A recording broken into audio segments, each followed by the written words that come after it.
आरोपीकडे केलेल्या चौकशीत तसेच इतर प्राप्त माहितीवरून आरोपीची प्रॉपर्टी कोठे कोठे आहे याची माहिती संकलित करण्यात आली आहे व ती खालीलप्रमाणे आहे। मिरगाव तालुका सिन्नर जिल्हा नाशिक येथे 33 एकर जमीन स्वतःचे नावे, मिरगाव तालुका सिन्नर येथे फार्म हाऊस, पाथर्डी गाव गव्हाणे गाव तालुका जिल्हा नाशिक येथे 10 एकर जमीन, सिन्नर तालुका सिन्नर जिल्हा नाशिक येथे 6 एकर जमीन, शिर्डी तालुका राहता जिल्हा अहिल्यानगर 4.5 एकर जमीन स्वतःच्या नावे, काकडी तालुका राहता जिल्हा अहिल्यानगर शिर्डी विमानतळ 5.5 एकर जमीन, पाथर्डी फाटा नाशिक 800 स्क्वेअर फुटाचा एक फ्लॅट, ओझर जिल्हा नाशिक 4 गुंठेचे 3 फ्लॅट प्लॉट, आळगाव जिल्हा तालुका जिल्हा नाशिक 5 गुंठेचा प्लॉट, पनवेल नवी मुंबई येथे 40 गुंठे plot,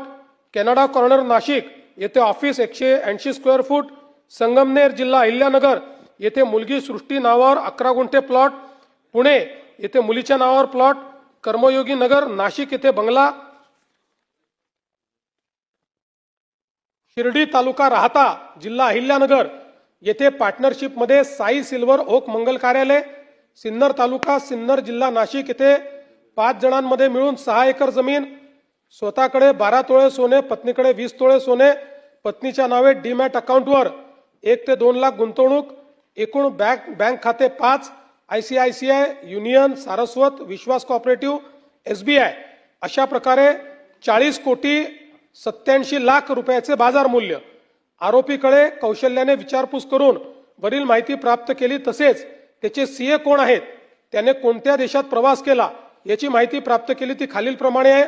CA Prakash Pade Nashik, CA Kiran Kataria Nashik, परदेश प्रवास America, France, Australia, UAE, South Africa, Ethiopia, Tanzania, Kenya, Indonesia, Malaysia, Peru, Uganda, Cambodia. आरोपी व आरोपीचे नातेवाईक यांच्या नावावर असलेली प्रॉपर्टी IGR यांना पत्र पाठवण्यात आले असून ती प्राप्त करून पुढील कारवाई करण्यात येत आहे। आरोपी अशा खरात यांच्याकडे याच्यापेक्षा जास्त मालमत्ता असू शकते त्याबाबत तपास करत आहोत। तसेच आरोपी याने आयकर चोरी, कर चुकवेगिरी असे प्रकार केले असतील तर त्याबाबत आयकर विभाग त्यांना पुढील कारवाईसाठी पत्रव्यवहार करण्यात येतो आहे। आरोपी अशोक खरात याच्यासोबत संगनमत करून कोणी वरिष्ठ प्रशासकीय अधिकारी यांनी कोणते आर्थिक गैरव्यवहारामध्ये सहभागी होऊन काही आर्थिक गैरव्यवहार केले आहेत का याच्याही बाबत सखोल चौकशी सुरू आहे।